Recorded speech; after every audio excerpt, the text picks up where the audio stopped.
Bonjour à tous et à toutes et bienvenue dans cette nouvelle vidéo consacrée au film Utøya d'Eric Pope avec Andrea Berntsen et Eli Reinhold-Møller dans les rôles principaux. Excusez-moi par ailleurs si je parle du nez, c'est qu'actuellement je suis malade, mais je vais faire de mon mieux pour vous parler de ce magnifique long métrage.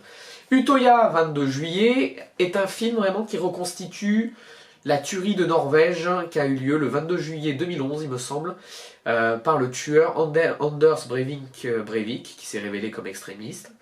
Et ici, on ne parle vraiment que très peu de l'explosion qu'il y a eu au ministère norvégien, là, mais on se centre vraiment sur la tuerie de masse qui a eu lieu lors du rassemblement d'été du Parti des Jeunes Travailleurs sur l'île d'Utøya. C'est un film qui est sorti en même temps que le film Un 22 juillet, où cette fois on prend le parti du tireur, mais là on prend le parti des victimes, mais je vais revenir plus tard au niveau de cette ambivalence.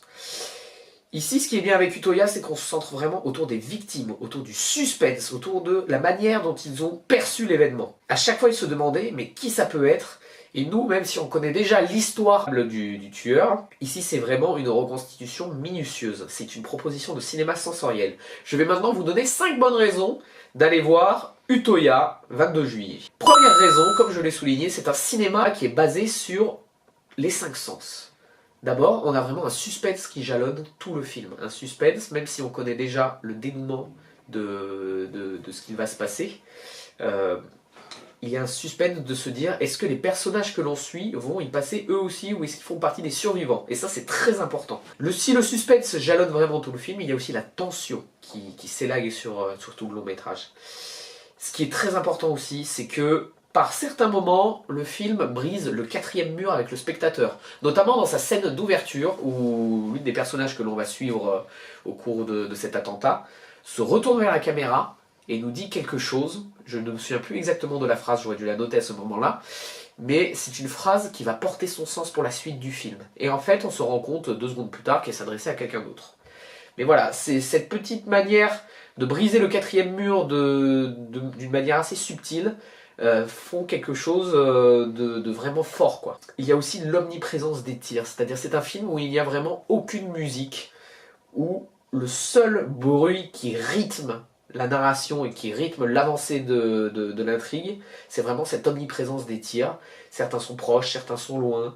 Donc c'est très important de ce point de vue-là, c'est quelque chose aussi qui instaure une atmosphère et une ambiance assez particulière. Deuxième raison, les acteurs. C'est-à-dire les acteurs ne font vraiment aucun surjeu, la reconstitution est fidèle, on est immergé auprès d'eux, les réactions, elles peuvent nous paraître disproportionnées, mais parfois ce sont les vraies réactions d'adolescents qui justement vivent pour la première fois un conflit et un attentat de cette envergure. Donc on est vraiment dans du modeste et de l'authentique. Troisième raison, il faut aller voir ce film pour la photographie de Martin Otterberg. Tout simplement parce que ce photographe arrive à nous fournir des images mais d'une qualité visuelle. Pourtant il ne doit pas y avoir énormément de budget derrière, mais ces images sont d'une qualité visuelle assez impressionnante. Quatrième raison, il faut aller voir ce film pour le parti pris de ne pas montrer le tireur.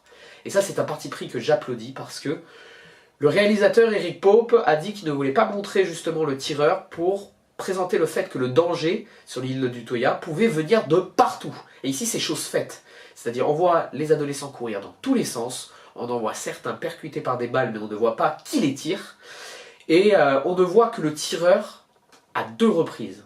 Une fois, ça nous est suggéré un très léger moment de flottement où il n'y a vraiment aucune musique, où on voit le tireur passer au fond justement du champ, et la deuxième fois, on voit le tireur, mais on ne voit pas le visage. Et ça, ce parti pris, je le trouve très important, parce que si dans Un 22 juillet, on montre justement le parcours psychologique du tueur, ici, on se centre vraiment sur les victimes, et on essaie de ne pas donner de crédit justement à ce qui est fait par le tueur. Enfin, il faut aller voir ce film pour le scénario d'Anna Backwing et Siv Rajendro Eliassen, donc des noms très difficiles à prononcer, mais voilà, ce scénario. Et c'est vraiment de se reposer sur la peur justement des étudiants de savoir, mais qui justement nous prend en chasse, qui nous tire dessus. Et du coup, on ne va pas dans du surfait comme je l'ai annoncé avec les acteurs, mais on reste vraiment dans une reconstitution assez fidèle de ce qui s'est passé sur Utøya. Voilà, j'espère que cette vidéo vous a plu et vous aura donné envie d'aller voir ce film. En tout cas, je vous encourage à y aller parce que c'est un très très grand film et comme je l'ai dit, vraiment une proposition de cinéma sensoriel. il faut courir le voir. Prenez soin de vous et à bientôt.